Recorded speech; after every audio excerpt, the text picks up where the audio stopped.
everybody, welcome to Knowledge by Nature. If this is your first time here, welcome. If you are returning, welcome back. It's lovely to see you. Today we are going to be looking at my 2020-2021 homeschool planner. I did a previous video on my 2019-2020 homeschool planner, and you can go back and see that here if you're curious. As you can see, I did end up downsizing. One of the things that I felt like with this is I was wasting a lot of space, and I wondered if I went down if this would be a better fit. And I believe this is the 6x8 size. This is the 8.5x11. They are both from Purple Trail, and they are both the academic planner. The only difference is the size. So if you're interested to see the big one, again, go back and check out that card. But for today, we're going to be looking at this new one. One thing that I did differently also is last year I got the inserts as color. This year I went black and white cover, I went black and white inside, and that way I could kind of personalize it and make it bright on the inside. And then I was able to, I pulled up this image on their website and I was able to make my own cover. And so you can get whatever you want put on the front of it. When we open up, one thing that I didn't add is like a checklist at the end. I had a checklist put in my other one, and I really liked that for keeping my attendance. But I didn't need the entire section of the checklist, so I went online and I was able to find this attendance log, and I printed it off and shrunk it so that it would fit this size. And so I just put my year here, and then I put all the months, and it's kind of hard to see because it didn't print super great, but it has 1 through 31 all the way down here, and then we have a total. And so I went through here, I put August all the way to July because that is the way that I set this up to be. And then down here we have the requirement, and I just put, just so I remember, that I need 175 days and I need 4 hours per day. And so I don't know that I'll actually put, I don't know if I'll put a check mark here, an X, or if I'll actually like put the hours. I will probably just put the hours, so like on October 2nd, if we do school, however long it took us, 5 or 6 hours, I will put that mark there. These blue boxes are just for the month of June. I don't have a date of 31, February, I don't have those. So the blue boxes is what that coordinates with. So this is something that I printed off myself and just washi taped to the front of the cover here. Then it has this planner belongs to. We have the 2-year holiday calendar. And then we have a 2-year at a glance. Again, this is black and white, and so I did, this is all black for me, where with the color, you would have all color. The day I received this in the mail, I got an email from Purple Trail that they came out with a homeschool planner. So I was like, but I really think I'm going to like this anyways. But if you are looking, definitely check out the homeschool planner too, because it is a slightly different setup, not a huge setup difference, and I don't know that I would even have picked it. But we come to the first month, which is August, and we have this lined notepad over here at the side, the August. And then on this side, it's like a little dotted graph page with, there was, I think this said birthdays. And that was something I didn't need. I didn't need it to say birthdays. So I just put a little washi tape sticker over this and this cute little bear holding books. I have a bunch of these little stickers. And so I just did that on every month, is I put a little piece of washi tape or a sticker over the birthdays, and then I put this cute little bear over here, and then I left the events, and then I have things to remember. Over on this side, I am utilizing this to put my little fun holidays. I haven't done the whole year yet, but I have gotten half of the year done. And so I just pull up like wacky holidays or something. I Google that, and I just pull out some of the ones that I think would be fun for us to do, and I put them over here. This also will kind of help along with like maybe different unit studies to maybe coordinate with some fun holidays and things like that. Then we open it up and we get a full 2-page spread of the month. And then it jumps into your dailies. One thing that I ended up not doing last year was you can put in what you need over here on the side. And so we have these little tabs. There's not much room here on the 6x8, but it was enough to be able to put everything that I needed. Last year, I just wasn't for sure what I would want to put there, so I didn't do it, but oh my, it got so tiresome having to fill in these blocks every single time. And so right here, I've got all about reading, all about spelling, grammar, math, history and geography, science and health, elective, and extra. So my elective notes will be like if we're doing art or music or Spanish, even logic, you know, something like that, because it usually doesn't take a whole lot of space to write those things. And then extras could be an outing, gymnastics, play dates. You know, we went to the swimming pool or something like that. Of course, right now, extras is just pretty much all blank due to the pandemic. But hopefully, we will get to be filling in some of these extras pretty soon, too. Now, I do pretty much plan on a OneNote application that I use, but I wanted a paper backup. I wanted to be able to say, okay, we did this on these days.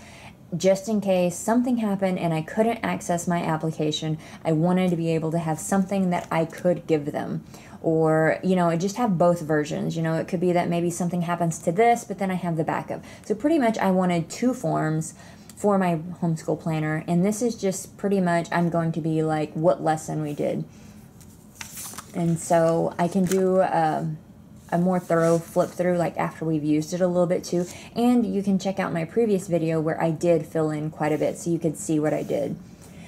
So we start school on Monday the 3rd, and so I will just put, if we did all about reading or all about spelling, I will either put what lesson we did or the topic that we did. Same thing for grammar. I'll either put the pages or the lessons down. Math, history, geography, you know, on these, it's like dimensions math, you know, I know for sure what that's going to be.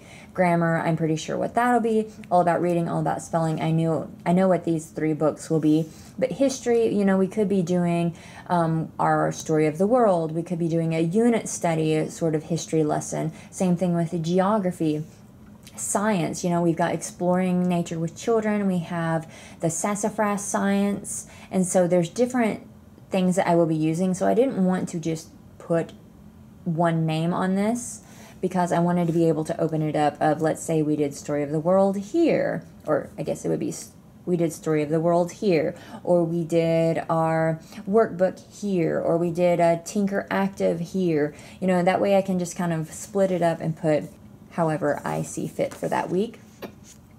Another difference for this smaller size for the 6x8 is we have Monday, Tuesday, Wednesday, Thursday, Friday, and then Saturday and Sunday are a combo. Saturday and Sunday were split in the bigger version. Again, I don't think this is a big deal. We don't normally homeschool on a weekend, and if we do, it's one or the other. It's not Saturday and Sunday, so I'm not really worried that this is going to be a problem for me. And then, as you can see, it's got this printed all the way down the bottom again on every single page. And then we come to the end of the month.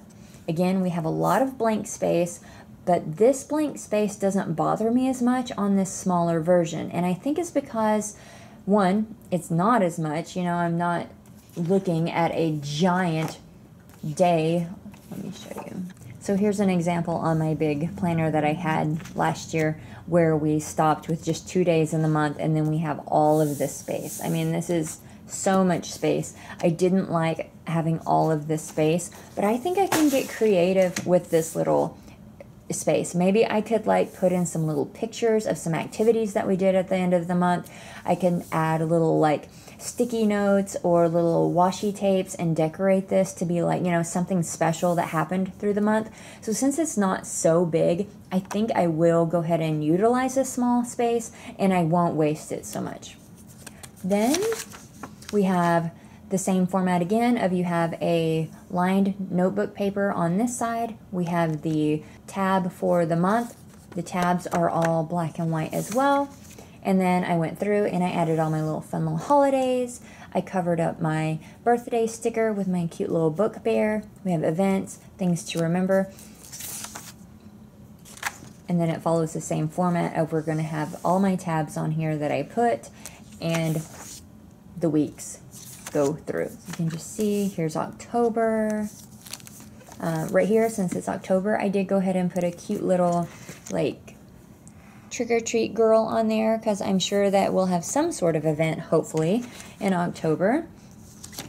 November, I don't have any cute stickers for that, but I think it'd be super cute to have like a little turkey or something up here. A National Bison Day. This is one where I was talking about like this could be a fun little unit study to kind of tie in with Thanksgiving and talking about the bison and things like that. Then we go over to December where I've put the little fun holidays. I put kind of more of a winter sticker there. Come to January and I've got my like glitzy sticker here. And so it's not a lot, but I do like the little additional colors that I have added versus the whole thing being color. And normally I like a lot of color, but it's also fun to kind of add your own color. And so you can see that I haven't done the fun holidays yet, but I will. We go to May, June, and then July is where this will end out. I know that July is going to be more of, you know, summer fun is going to be starting. We're going to have cooled off and probably taking like 2-week break at least here, maybe the whole month. And so I just have a cute little girl floating, and then I have a cute little panda slurping a slushie here. So this is just kind of like, summer break is here. We're doing just a little quick summer break before we would start in our next one. And then I start with the notes tab. And so you end out with July with your blank notebook page, and then you have the heading of notes. On the notes section here, I just have a couple of things that I've just put cute little stickers on here. And I have our one thing, and one thing that I really want to work on this year is nature walks, to make sure that we are doing nature walks quite often. And I think my exploring nature with children is going to help this come to fruition.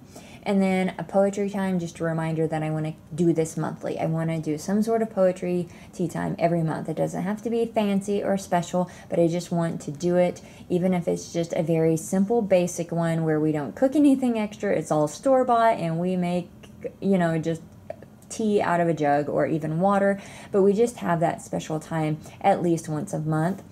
I have this little quote here that I found the other day. It's just talking about curriculum and how, you know, it doesn't necessarily mean that we have to buy every single curriculum in the world, that we just need exposure. And so I put this in here as a reminder to myself.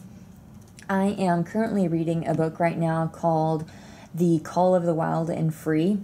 And I found this quote in there, and so I wrote that down, and then this is the why we homeschool. And so I have all that wrote here. This is like a personal thing for every homeschool. I would say that there's a good little list to get you started on The Call of the Wild and Free. It has all these little questions of, you know, ask yourself why it is that you homeschool. A lot of the reasons that I homeschooled last year are the same reasons I'm homeschooling again this year. You know, I think some of them are just going to keep the same for me. I'm sure as she gets older, it will be a little bit different. On this next page, I have the subjects that must be covered. So up here, I just have a little note to myself of all of the things that I have to cover. And that way, no matter what, I can look back and I can remember. And then I have 175 days at 4 hours per year that I need to do. And then I just have a list of all of the first grade curriculum that we're going to be using. This probably looks like a lot, but just understand we're not doing it all at the same time. We're not doing it all on the same days. It's kind of looping in and out quite a few, you know, and we have a lot of different sciences here. And part of it is our sassafras science isn't a full year. A lot of these are not full year programs, and so we have multiple programs in some of these to just make sure that we're covering kind of everything that we need to. One thing that I don't have on here that I need to get added is we are going to be doing programming, computer programming with her. So we have already started that a little bit. We've been using Scratch Junior, and so I do need to go back in here and add this. And then we'll be doing OutSchool classes, and I'm going to have a section that I just write all of those down also. Then I have a little area where I just, if I can think of something for a unit study or something that I want to put in our morning baskets, I'm just making a list here as I think about it. And then that way I can go off and cross them or check mark them. Okay, I did this one and this one. And then that way if I have a month that, you know, it's just not coming to me, I can go on here and I can get an idea. I have next is chapter books to read, and so again I'm just marking ideas of things that I would like to read this year. If we get to a month where I'm like, what should we read this time, I have a list already started and then we can add to it.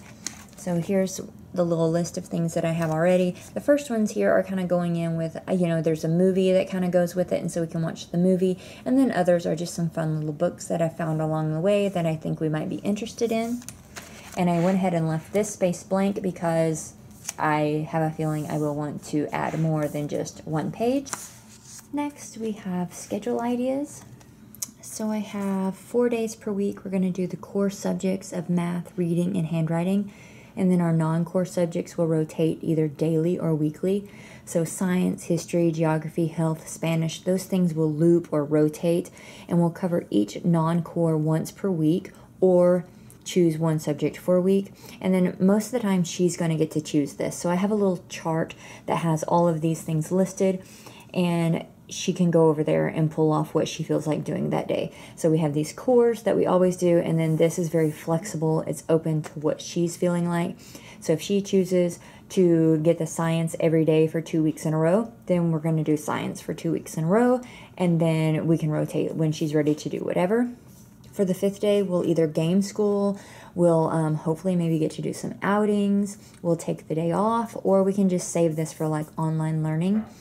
And this is a nice little reminder for if I'm just like, what are we doing? And so I can look here and I know that 4 days we want to do the core, and then the 5th day is just really open to whatever we would like to do. This other page over here I have set up for listing all of our OutSchool courses. We love OutSchool, and so this will just be a nice little sheet that I can keep up with all of those. And then the rest of this is just regular note paper. So the notes is an additional tab that you could purchase to go with the planner. So you can choose where you want your planner to start and where you want it to end. And so for me, I wanted this year to start in August and I wanted it to end in July. I didn't add the checklist like I did last time. You can add graph paper, notepads, contacts. I mean, there is a wide variety of things that you can add. For me this year, one, I didn't want it to be huge. And again, I'm trying to simplify this and make it for exactly what I need. And so I didn't add any extras that I didn't think I would be using, but I did add the note section because I knew this was something that I would want to add, that this wouldn't be enough. And I also added in the folder. You can add in a folder, and it's a two-sided pocket folder, and this is just really handy for one, housing stickers, or maybe just a little, you know, you've got a coupon or something special that you want to use specifically for homeschool. I got these cute little stickers from Purple Trail. It says, enjoy some free stickers and stay safe. We've got this. It's just quite a few, you know, sanitize, mask, things like that. I got 2 sheets of them. They're pretty cute, so I think it'll be fun to add those in the planner somewhere. And then on the back cover is just plain white back cover. And then we have the design that I made on the very back. I think this is going to be a great fit for me this year. I think the smaller size is exactly what I need. You know, if you've got multiple students and you have a lot going on all the time, 6x8 may not work for you. But again, you can see my other video that I did where it was the 8.5 by 11, and you can also see the differences in the color scheme of going black versus the color. And then also you can see where I designed 2 totally different covers as well. If you enjoyed this video, please give me a thumbs up and hit that subscribe button so that you don't miss any of my upcoming content. Thank you so much for sticking around and watching it all. Have a great day, and I'll see you in my next one.